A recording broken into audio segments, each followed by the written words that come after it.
So, welcome everyone to Masterminds Organizing the Job Search for Neurodivergents. This is going to be a very informal chat today. As you are here, drop into the webinar chat what you're looking for, what you are hoping to achieve with today. But other than that, we'll get started. So I want to tell you a little bit about the Asana Ambassador Program. This is part of a community-led program. And for those who don't know, Asana is actually a lovely project management tool. For those that do know and are part of the Asana Ambassador Program, it is a community where we are just sharing tips, tricks, and they welcome all levels of familiarity to join for both people that are experts in Asana, but also people that are just looking to connect more with people that are using the tool. I want to go over quickly our agenda today. There's a little community agreement that I like to go over since the majority of us here are going to be neurodivergent or neurodivergent allies. So I do want to set some expectations there. We'll go into some of our panelist introductions. We have Claire Maya here, who I'm super pumped to be sharing all this information with. And then we'll go into more job search tips that we saw as being helpful in our own journeys. And then we'll go into a little bit of a Q&A where you can ask any questions. I'm allowing people to come off mute if you'd like to, or put things into the chat. Either way you would like to engage, totally fine with us. So this is our community agreement. Neurodivergence is unique to each person. One of the things I like to bring up is a quote from the Stanford Neurodiversity Project. Neurodiversity is a concept that regards individuals with differences in brain function and behavioral traits as part of a normal variation in the human population. As we move through today's conversation, just remember that neurodivergence looks different for everyone. Not everyone believes in being diagnosed. Not everyone believes that they are disabilities or disorders. Your experience might not align up with someone else's, and that's totally fine. This is just a space for being open and talking about our experiences. So as we move forward, I want to intro, who am I? Why am I doing this? So I was recently diagnosed with ADHD, and by recent, it was in September, so it's not super recent anymore, but it was a alienating place to be in. I was an adult, I was a professional, I had tons of friends that had already been diagnosed with ADHD, and my sister was diagnosed with ADHD, but I just didn't feel like I had a community that I could be a part of that was for professionals and also for neurodivergent people. And so I ended up starting this, meeting Tiffany, who's the head of community at Asana, and she encouraged me to move forward with doing a community program for neurodivergent people. And so I kicked off this little series, and I've been bringing in tons of different people that are neurodivergent themselves or have really interesting things and tips and tricks for neurodivergent people. So I am a marketer. I'm actually working as a product marketing manager right now. It recently went through a job search and it was super difficult. And that's why I wanted to bring this topic today, because there's a lot of learnings that I had through it that I learned from the people here and also just trial and error. So feel free to find me on that link tree. It's got all of my connection, all of my information. And if you want to hear about this series moving forward, I send out a once a month email that just says when the link is live. And now, getting to the best part, I want to intro our panelists. We have Maya. Maya serves as the Employer Engagement Manager at the School of Business Career Center at PSU, drawing on 4 years of talent acquisition experience and 4 years of DEI-centered program management. As a neurodivergent woman of color, her work is grounded in equity and informed by continually evolving understanding of DEI principles, trauma-informed care, and the invaluable wisdom that comes from lived experience. I met Maya at a community event and we were instantly connected because I just could tell that she was intentional about how she approaches people and life and how she approaches her work. So that was one of the reasons I really wanted to bring her here, because she had such a passion for not only job searchers, but actually students as well. You. I didn't know you were going to continue to extrapolate on the bio. That's so kind. Yes, no, I'm very passionate about helping others, providing, being an advocate, being a resource. I think that it's something that I've loved receiving from others in my community and something I always want to extend outwards. And yes, we gravitated toward each other so quickly at that event. And that was like a year or so ago. And I think we spent maybe an hour just talking about being neurodivergent and what that meant Yeah. for us. And it has made a huge impact and led to today, which I'm very happy to be here. Yeah, and we'll talk about this a little bit further on in the conversation as well. But building a community for yourself and building a support system is incredibly important in the job search process. And Maya was part of my community during that. I want to introduce Claire. Claire is our next panelist today. She's an HR professional with 8 years of talent acquisition, DEI, and program management experience. As an advocate for accessibility, neuroinclusion, and mental health, Claire is a public speaker, connecting with others and raising awareness through storytelling. I actually met Claire through LinkedIn, of all places, because I liked her vibe. And she was one of the few people out there that actively puts what she's passionate about on her profile on LinkedIn. And also being an HR professional, she is a wealth of knowledge, and I'm so happy that you're here as well. Yes, no, thank you. Hello. Also super excited to be here. And yes, I love that we connected on LinkedIn and just vibed virtually and finally met in person. So thank you for having me. Very excited to be here. I also love having a support system, and community to me is very important. I also do a lot of mentorship and career coaching as well. So super excited to just share myself. And yeah, that's usually what I do on LinkedIn. I'm just a classic oversharer, and LinkedIn is my outlet. So this is a slide that I usually bring up when I'm having these neurodivergent panels, because I don't think we understand or realize that it's estimated right now that 1 in 5 people are neurodivergent. This is a stat that's composed from childhood studies, from autistic, specifically ADHD, etc. It doesn't capture every neurodivergency, and it doesn't capture adults as much as it could. And there's also, we know that women are late diagnosed a lot of the time. So this stat is very likely much, much higher. And we're a huge part of the world out there, but we still don't necessarily fit in.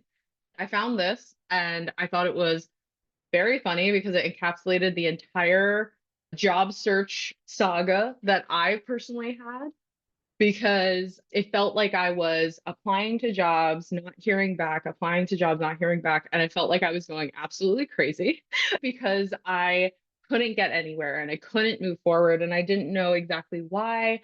And being diagnosed as ADHD, it was not fun at all. And the dopamine was not there for these job applications. Job hunting in general is just really hard for neurodivergent people because of all of these things listed here. We have executive functioning issues, sensory overload, having to recover from masking is emotional in itself, like masking while you're like going through an interview process and trying to make sure that you're representing yourself well, really feeling certain ways on the inside. The one that's the hardest for me is the rejection sensitivity. Any sort of small rejection or not hearing back from an application, I immediately was shot down, completely overwhelmed, was not able to recover well from perceived rejection. And then just like the constant emotional regulation. For a lot of us, like when you're job hunting, you're not necessarily secure. So you're adding stress upon stress. And it just takes us more capacity to be able to emotionally regulate in general. So it's just a drain, a complete drain. Claire or Maya, do you have any insights onto this, or which one is actually like the worst for you during the job search process? I would say, I mean, for me in the job search process, I think it's really difficult. So I have ADHD. I was also late diagnosed about 4 years ago, and also think that there's a lot of possibility that there's some autism there as well that I'm talking with my therapist about. And for me, it is Something that can happen, and for a lot of people who are neurodivergent, is having a monotropic like brain where you're able to only focus on one thing at a time rather Mm. go depth with it. And then it's really hard for me to transition out of it. So I feel like those executive functioning where it's like I can get really into something and then it's really hard for me to transition out. So the applying to the jobs, working on the cover letters, getting the resume done, and spending like 1, 2 really strong days doing it, and then having a really hard time getting back into it after taking a break for however long and feeling the guilt a little bit and or the shame of not being able to follow the advice of I'm going to do a little bit every single day, which is I feel like is what you're told a lot by experts, career experts who are saying just do a little bit every day. Good advice, really hard when that doesn't work for your own For how you think. Yeah. system. And yeah, I think the being able to transition from one thing to another, going into something in depth and then feeling like I have to just keep going with this and the endurance of keeping up with it. I was just going to say what resonated really with me is that the guilt and the shame and constantly feeling like, oh, like why other people can do this, why can't I do this? And getting that traditional career advice where it's, oh, just do a little bit every day. That doesn't really work for me. And I'm working on for myself doing even translating that into everyday work life. I have completed my job search and started working 4 or 5 months ago, but that's still translated into my everyday work day. So that's definitely something I struggle with. No, yeah, I was just going to add, I totally feel that guilt and shame. I find myself even on days where I'm trying to distract myself from applying to jobs. If I'm out doing things, I'll still find myself on LinkedIn on my phone going through jobs to make sure I didn't miss anything or just trying to make myself feel like I'm doing everything I can when logically I know I am, but I feel like it's definitely that neurodivergence in me that's telling me you're not doing enough or other people are doing more than you. So don't enjoy your time out. You should be on your phone on LinkedIn constantly. And so totally feel that. As children, being neurodivergent, we were constantly told that we're not doing enough or we're not like being enough. And so that's like a common theme that I struggle with as well, which is that's where that guilt and that shame comes from for me and why I'm like, oh, I have to do this because I'm not enough. So I have to overdo. Um, anyway, just want to remind everyone here, you are not broken. You just need a system that works for you. And I want to put the caveat in here that system probably will change over time and evolve over time. When you set up a system, it's not just going to be the set and forget piece of that. One of the things that Claire talked about during a previous panel that we did was that we try to force ourselves into a neurotypical box, and that does not work. You need to be able to work with your brain and be able to understand where you are in touch with yourself enough to create your own system and then have that flexibility to move forward with that. I do have another meme because this one really resonated with me. And part of the reason why my diagnosis was so delayed, 36 years later, I'm diagnosed or 35 years later, I was diagnosed. And I was living in a space where I had so many systems built up and never really realized it before. And that's why I wanted to come bring everyone together and like talk about the different ways that we're all putting things up and making it work. So there's 3 different parts that we want to go through for a job search system. Number 1, we want to talk about defining what you want. Number 2, we're going to talk about how to set up those systems moving forward so that you can have more brain power. And then the third one is building that support system so that you can recover quicker from the expansive energy you're going to have to put in. Defining exactly what you want in your next role so you can focus your energy. There's a couple of quick tips here, like informational interviews, putting it everywhere. But I want to ask the panelists here, Claire and Maya, what do you think that defining exactly what you want in your next role looks like for you? How did you define what you're looking for and like how you're like focusing your energy? Yeah, I'll say for myself, and I am currently on the job hunt. I was a part of a restructuring layoff last November. And so I am currently in this process with everyone. And something that's really helped for me was definitely, and as I said, as Zan mentioned as well, is really understanding yourself and what you are wanting, what's important to you in terms of your next opportunity. And to me, that was really understanding my non negotiables and figuring out what those were. Was it work life balance? Was it pay? Was it benefits? Really narrowing those down.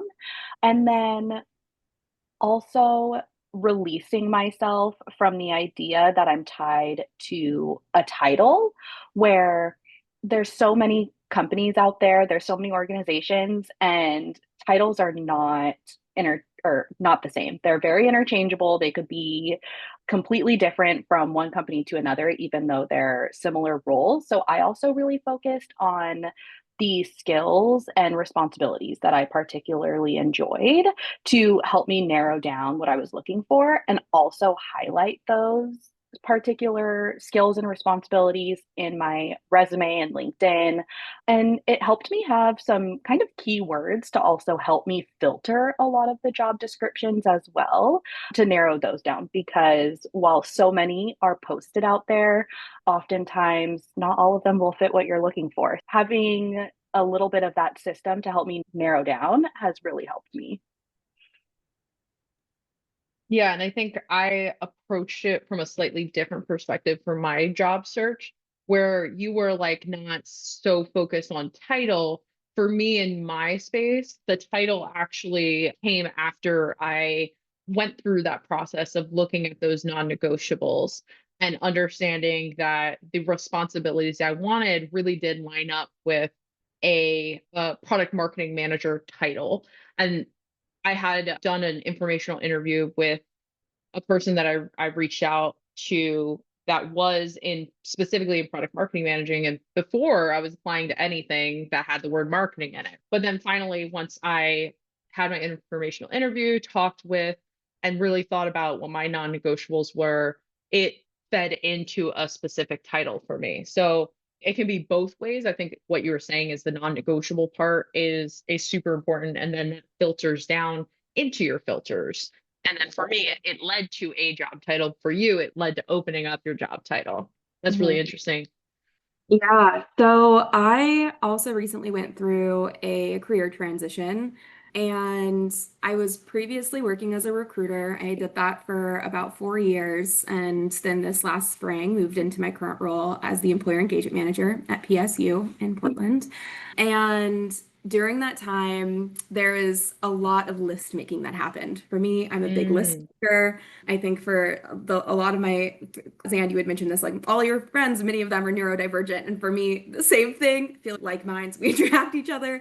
And so for a lot of us, it's like we're really in our heads, right? There's so many thoughts that are going on. To mm, help me calm down, I have to make lists. I have to get that out so I can visualize it.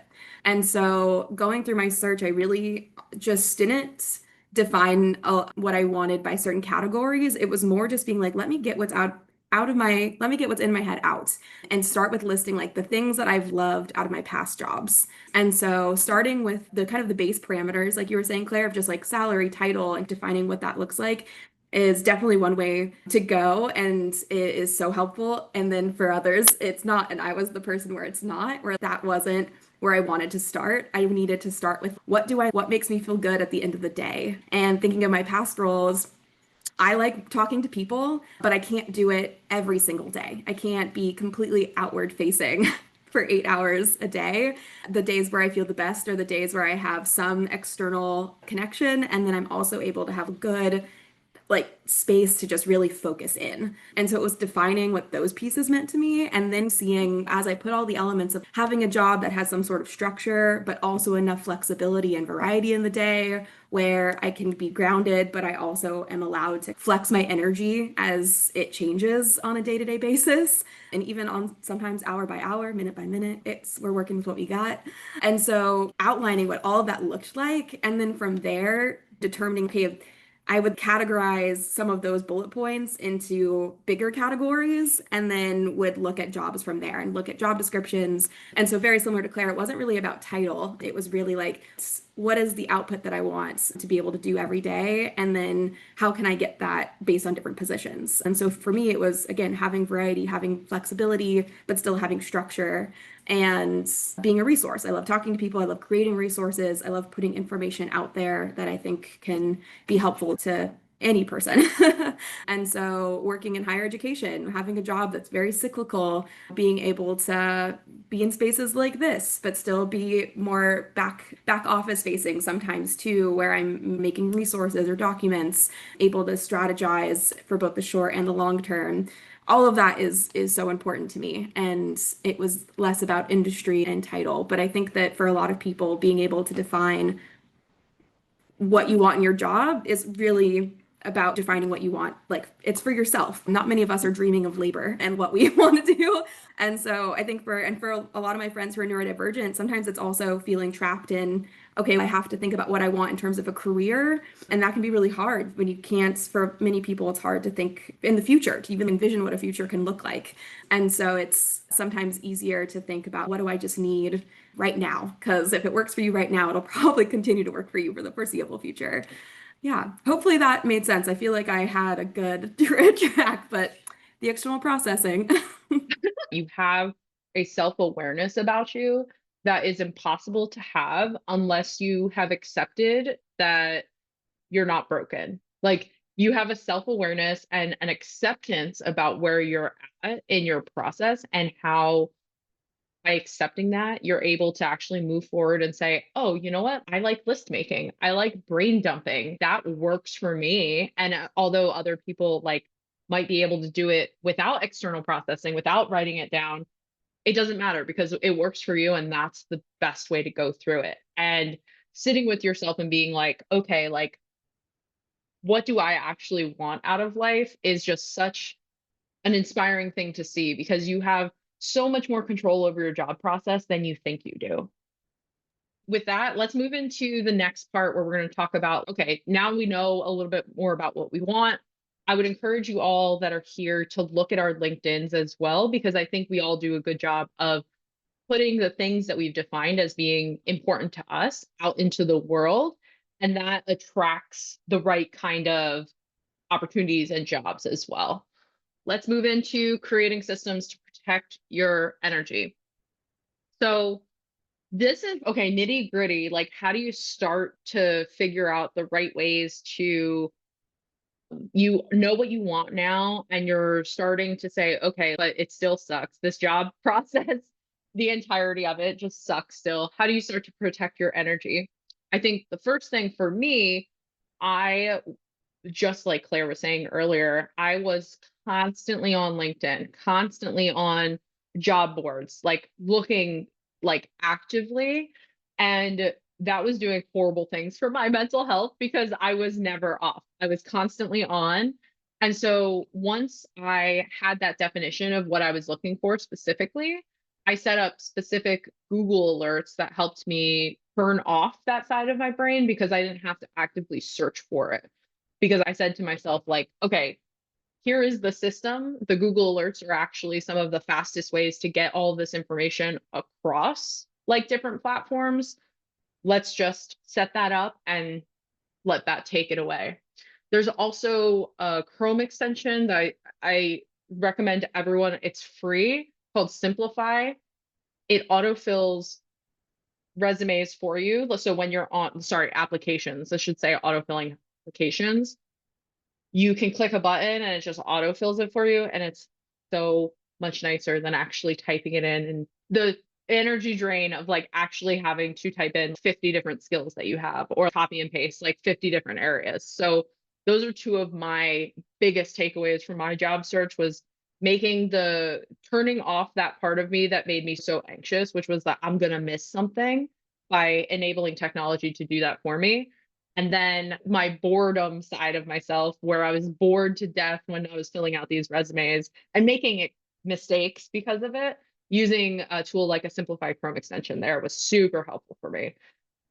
Sucking less is definitely the goal because going through a job search is not fun. Whether you're like in a job currently or you are not working and looking for a job, it's all bad because looking for a job is a full-time job in and of itself, and that can be a lot, especially again when you're neurodivergent and your energy can really wane, right? And you're trying to like focus it in all the right ways. You're always reprioritizing, or at least again, that's how it works for me. So when I was going through my job search, after I did the list making and figuring out, okay, this is the direction I want to go in, it was allowing myself to have chunks of time to really dive into it. For those who came late, I had mentioned that there is a tendency called monotropism, where some people's brains really allow them to focus on a few things and go into depth with it, versus like polytropism, where you're able to focus on lots of things at a time. I have a monotropic brain. I need to focus on a few things and I can go really into depth on them. And when I'm in that, anything is possible, is what it feels like.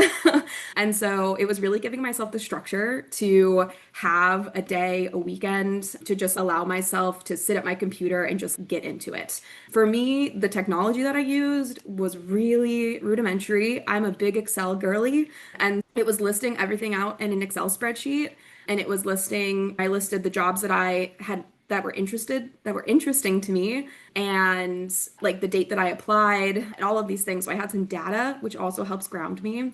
And it was also setting up Google Alerts. So as a previous recruiter, a tool that recruiters use to be able to find candidates just on the internet broadly is called a Boolean search. And Boolean it's like keywords or key phrases.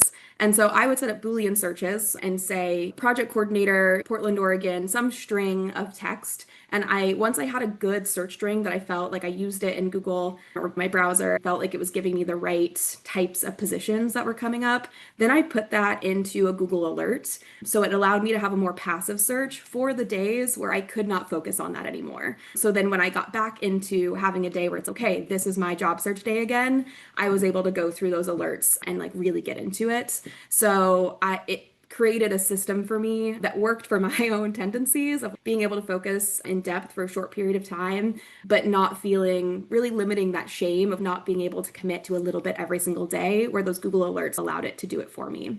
The other thing that I'll say before I kick this off to Claire is in my systems, I had to be so diligent about creating structure for myself, especially for that period of time where I didn't have a lot of structure, and knowing that I needed to like set time for myself to go outside, take a walk, drink water, make sure that I was eating breakfast every morning and feeding myself throughout the day. Because when I do get into those modes of I'm just in it for the day, it's really easy for me to deprioritize actually taking care of my body.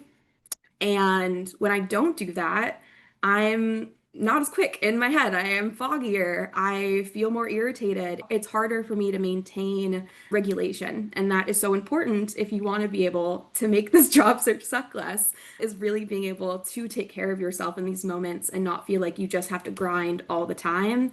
You have to have balance, and that is what is going to make this feel a lot better. Because the days where I was like, I feel terrible today, this didn't work, I'm ruminating on all the things I should have been doing. Did I have a headache? Did I drink water today? Did I go outside? Did I see the sun? Did I move my body?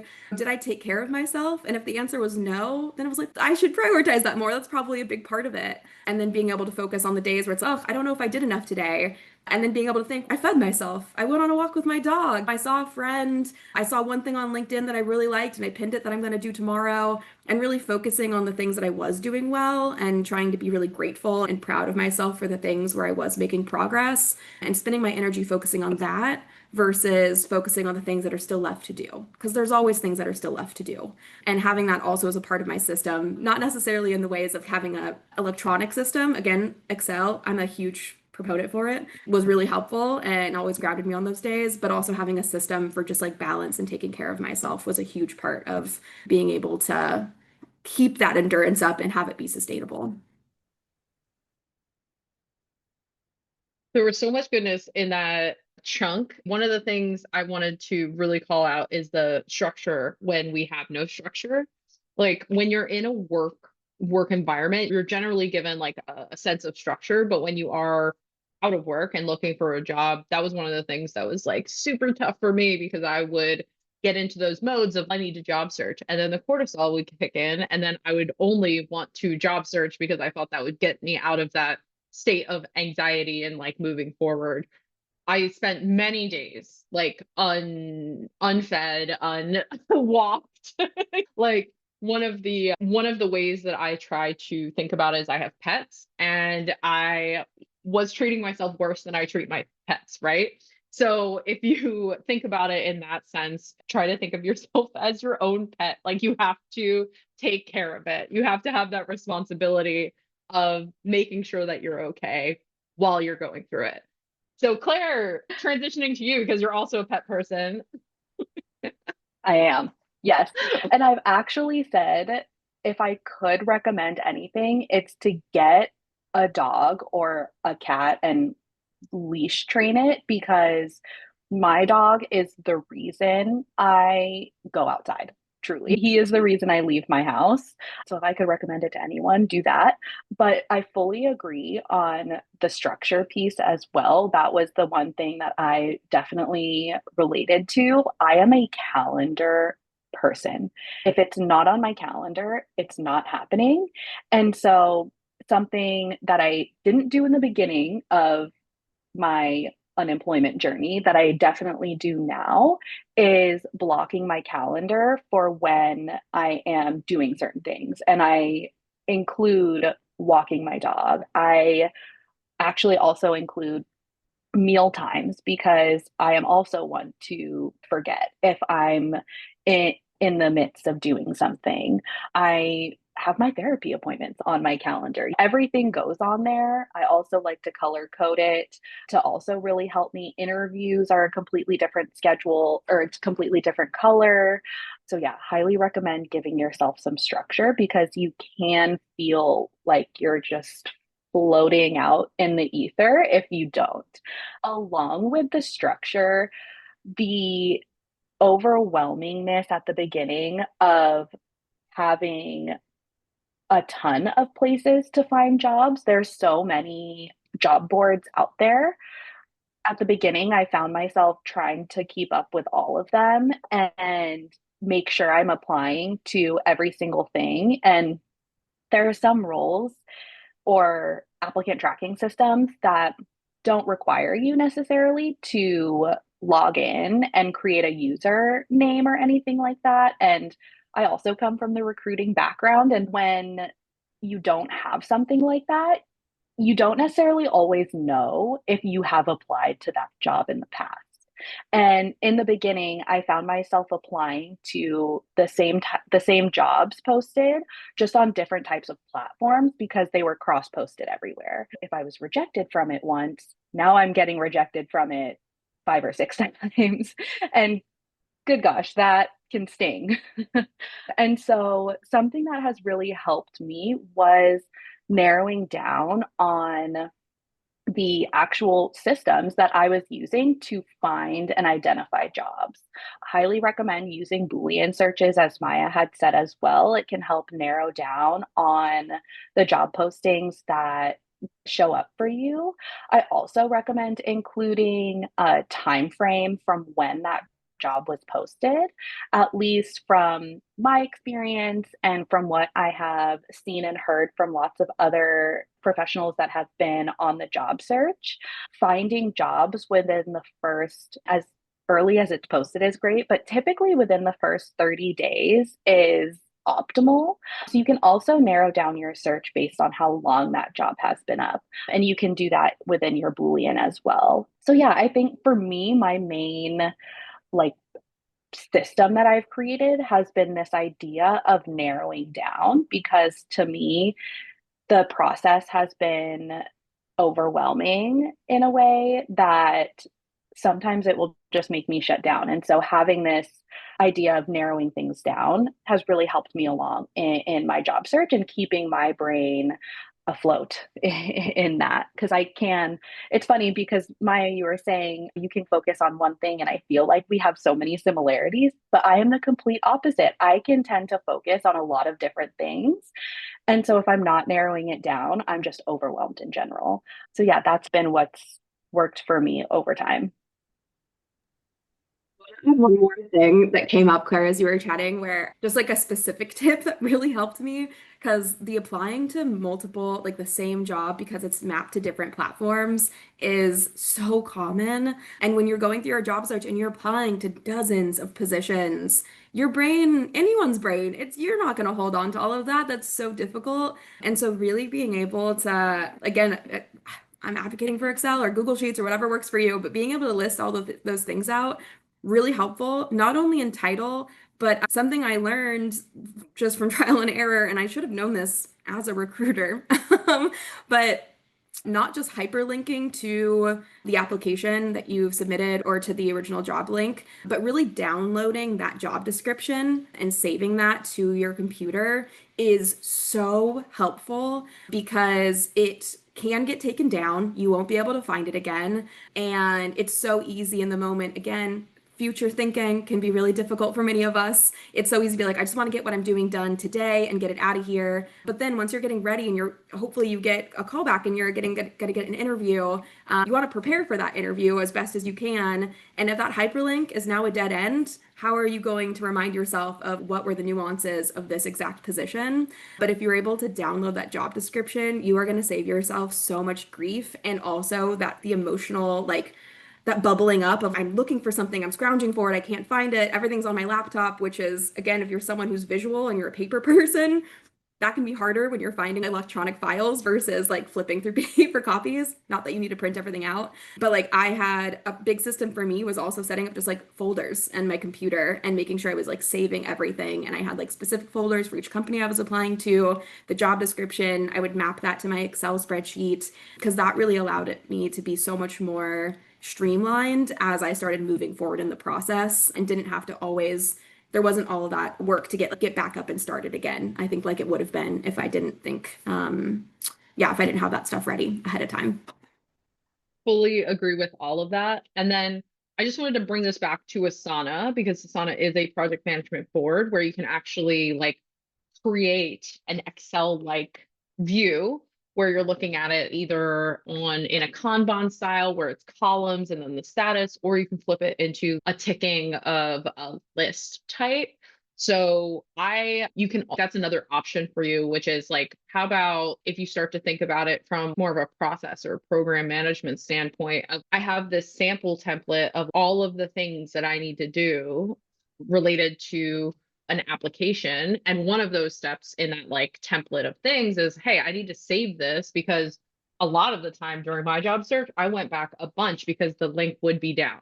And then I had it saved and was able to reference it and say, oh yes, I totally remember this job description. And once I was in the interview, I 100% remember it because I saved it. I've applied to over 300 jobs in 3 months. I'm not going to remember those. You got to save them down. We talked about making sure that you know what you want, like specifically in your job, defining that. You talked about, okay, like how do we make this job process like suck less by building those systems? It's still going to suck, and you're still going to need support and resilience through this process because there's always going to be that feeling of rejection at some point.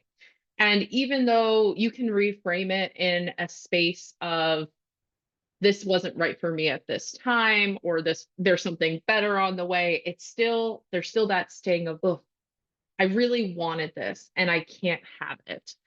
So what do you do at that time? I think finding people who get it. Two of the ways that I found these people on this panel, one was through LinkedIn searches. Specifically, I was looking for people that were neurodivergent professionals, people that cared about DEI, people that just cared about people in general, and found Claire that way. And then for Maya, I was looking at events in the local area that I could go to that were interesting to me. And one of those I found was like a Be Local event, which was for organizations that get Be certified and then their local groups. So that was interesting to me and very aligned with the things that I care about. So finding people who get it, not just people actively job searching, but people that also care about the same things you do, can lead to like really beautiful relationships.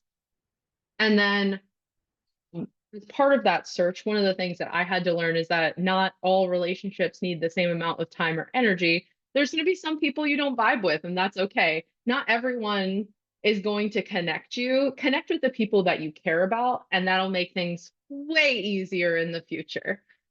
And then what I tried to do was to plan recharge moments. Interviews are incredibly stressful for me, and I actually take a beta blocker for them now.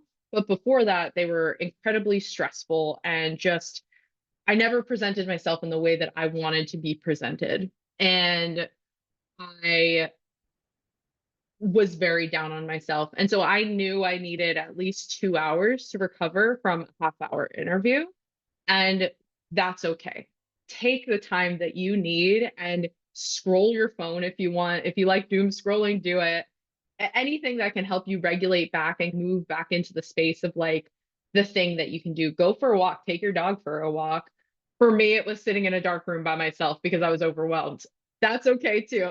Like being able to just, you can move things through quicker once you are aware of how your body feels afterwards. Yes, no, happy to. Love the idea of doom scrolling. Fun tip that I've just been recommending. I've done this for the past few years and have shared this, and others who follow find that it's really helpful as well. For if you enjoy a good doom scroll, go through your social media and unfollow people and pages that do not align with what you're looking for. I I've had social media for a long time now, and the pages I followed in college, in high school, my goodness, don't align with what I'm looking for. And removing all of that has really helped me, and intentionally adding positive people and pages to my social media has greatly, honestly, improved my own mental health. So, social media can be very positive if you're intentional with it. So, love that. Also, agree with getting people around you who understand. I, being a mentor and career coach, I happen to be a person that the people around me will reach out to when they're just needing a little bit of a boost. I think it helps because I also have a background in recruitment. And so when someone is having a rough time applying or got rejected from a job they were really looking forward to, not only do I really try and help them with giving them that boost, because you can take it personally. And I think for so many of us being neurodivergent, we internalize a lot of those experiences and shame ourselves from it. And so I really try to give them that boost, but then also come from a recruiting perspective of sharing. Most jobs these days are getting hundreds, even thousands of applications. Sharing some of these more like factual, logical things can help, because in the moment, our brains aren't realizing that. We're not thinking of what is actually happening or what could actually be the case. We're internalizing it and making it very personal to us. So sometimes I like to be that refresh for the people that are in my support system. And then also, the recharge moments have been super important to me. I am not a nature girl. I do live in Oregon, so you would think I am, but I am not. But having been able to, again, it's around my dog, take my dog to a lake nearby has been my way of recharging. One, because it gets me out, and two, there is no cell service. So I don't have the ability to go on LinkedIn and look for jobs. Plus, I'm at a lake and I have to watch my dog swim because he's a corgi, and who doesn't want to watch him swim in a lake? Yes, he fully doggy paddles and their butts float, and it's really cute. So, I will share videos. Follow me on LinkedIn. I will have those moments, and it sounds super small and simple, but having those external hobbies can really help take you out of environment that feels hopeless, because that's the job market for a lot of us right now. And yeah, we all need a little bit of a serotonin dopamine boost. I honestly want to echo a lot of what Claire said. I think that social media, having it reflect the people, the values that you resonate with is so important. And LinkedIn is social media. I think that a lot of people don't like LinkedIn, and that's totally, yeah, that's valid. But I think that if you're not liking LinkedIn because the information you're receiving is not the information you want, it's because the algorithm rewards certain types of engagement and it's going to flood your home feed with that info. And so the more that you follow people who are sharing like actual real insights, not just corporate like fluff, you're gonna like it a lot more. Claire is such a great example of this. I aspire to be as diligent with my LinkedIn as Claire is. I think that having people who are posting the real accounts, who are sharing, LinkedIn can be storytelling. Some of it you have to take with a grain of salt. Not Claire's, all of that's real. But there's we've all seen that stuff on LinkedIn. But the storytelling is so important, hearing people's accounts, being able to see what's on your feed, and it makes you want to come to LinkedIn versus having it be a chore. I think that's major, especially when you're working through your job search. And the other thing that going back to structure, going to events, volunteering, doing anything out in the community is going to be helpful. Not only, especially if it's volunteering, not only for just being out in the community, but it is a great way to professionally network. Networking events does not need to be contained to just professional network happy hours or nights. And I think honestly, in the current job market, those can be inundated with a lot of people who are also heavy in their job search and might not be able to support one another. It's a lot of people who are looking for positions, and it might not be as reciprocal right now. So going out to a bird watching group, going to the cafe down the street that's streaming your favorite reality TV show and like chatting to people there, being able to be in community around things that you love is helpful, especially for neurodivergent brains where many of us might have special interests and we can talk about that forever. And that makes it easier then to slip into conversation of, oh, I am working for a job and this is what I've done in the past. This is what I love. And then they say, oh, I know somebody, or that's actually really similar to what I do. And our company is opening up a position soon, or it can open up doors and can make those networking conversations feel a lot more accessible when networking can feel like this very corporate, sterile thing. And then, yeah, again, Claire, just really getting into the feeling of not being enough. I think contextualizing that with the facts of the market is really helpful, knowing that it's not just you. So many people are having a tough time. Always being really critical, being like, okay, are there things I can elevate in my materials? Can I be going about this in a way that is more authentic to who I am and presenting myself in the way that I want to be presenting myself? But also recognizing that it's just tough out there and not being able to take it personally is huge. Thank you for ending on that note. It's definitely something that is a continual struggle, and that we have to work hard at accepting ourselves. And you get closer and closer to ultimate happiness by being able to accept yourself and move forward in that way. Thank you all for being here.